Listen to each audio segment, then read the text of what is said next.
I don't think we could have packed more into this episode if we tried. We're talking tiles, kitchen, painting, structural work, and more. So let's go. We've arrived. Em's just finished treatment for the last 3 days. She did chemo a few weeks ago and starts chemo again tomorrow, but nothing cheers her up more than checking out on the reno progress.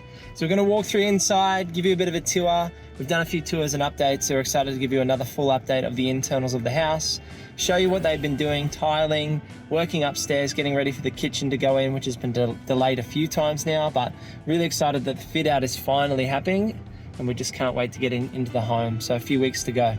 Let's go check it out. So we are obsessed with this front entryway. Emily's plans have come to life. So this dowel wall with the curve is really working, and it just gives us that enough space to walk through here, and then also draws your eye and attention as you come inside up the stairs, where we're going to have some timber screening and some light coming through from these windows above. We're also really happy with these windows along the side. You can see there's 3 windows all side by side. It comes flush with the stairs as well and lets a lot of light into the space.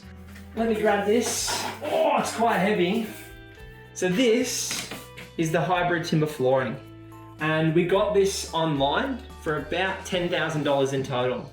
So the reason we chose hybrid is it's pretty waterproof, it's quite easy to lay with the clip together system, and this is also a black butt. So we went for New England black butt, it's just a style. You can come on through to the laundry space, and this is where we've got all of our tiles. So these are the tiles in the kids' bathroom or the shared bathroom downstairs.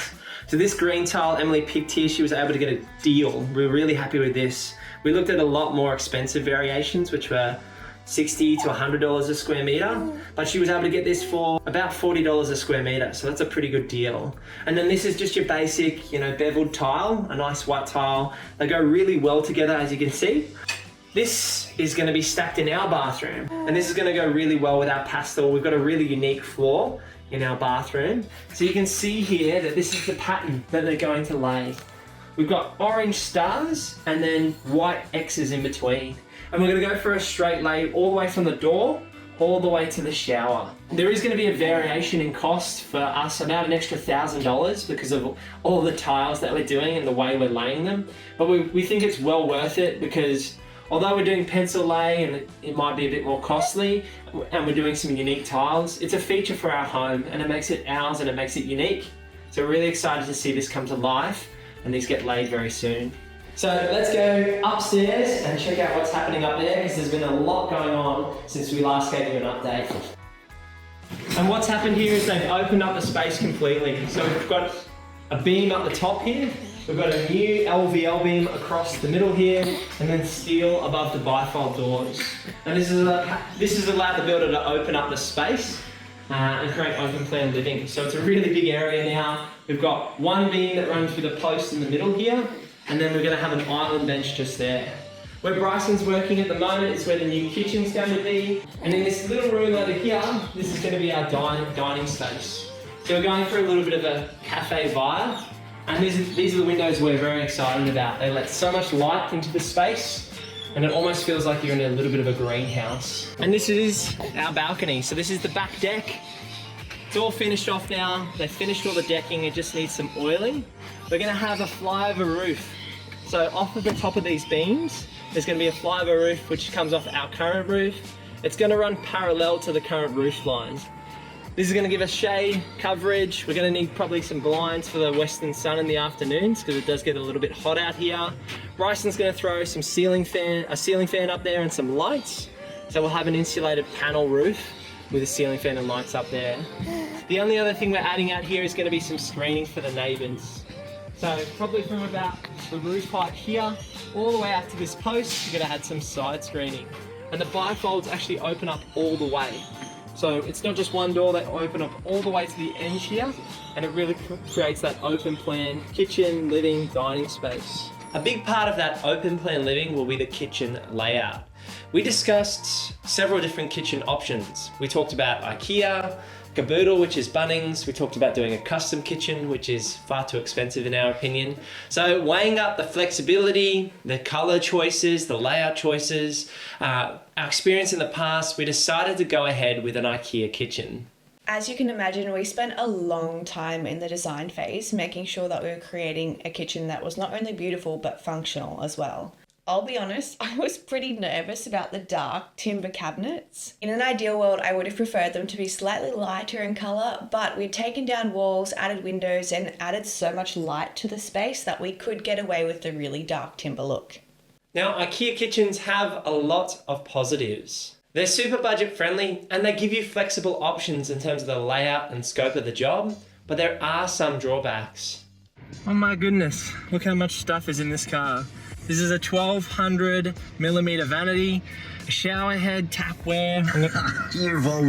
I'm gonna go try and pick up some tiles and squeeze them in the chimney as well. So, you know, amazing what you can fit in a little chimney. I've had a really good morning this morning. Went to a client deal, did an inspection. We're signing a contract on that, organised a number of building and pests. And now I'm heading over to our raise and build to check it out. Drop off all this bathroom stuff, drop off some backsplash tiles for the kitchen. Can't wait to move into the house. There's been a lot going on with our family, but we're really excited to be moving home soon. We've been renting in a little Airbnb for the last few months and really just looking forward to being back home on the south side of Brisbane. So let's get this delivery sorted and keep moving. All right. There we go. Yeah, that's what's up.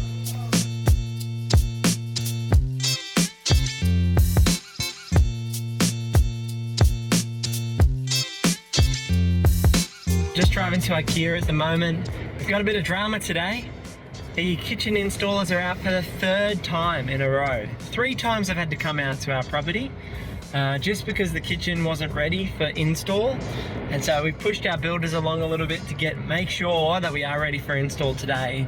Now, dealing with IKEA for cabinetry's been good and bad in some sense because we've had lots of deliveries done, but not all of our cabinets were delivered to site. So I'm driving to IKEA right now to go pick up 6 missing cabinets so that we can actually install our kitchen today.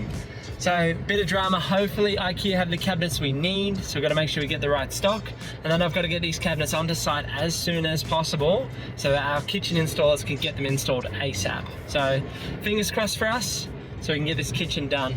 I'll let you know how we go. Now that our dream kitchen is wrapping up, let's shift our focus back downstairs. They're pretty much finished and ready for painting. So for that to happen, they need to clear all the stuff out. But all the plastering is now done. Curved walls looking great. The electrical's all roughed in down here, so we're ready for paint.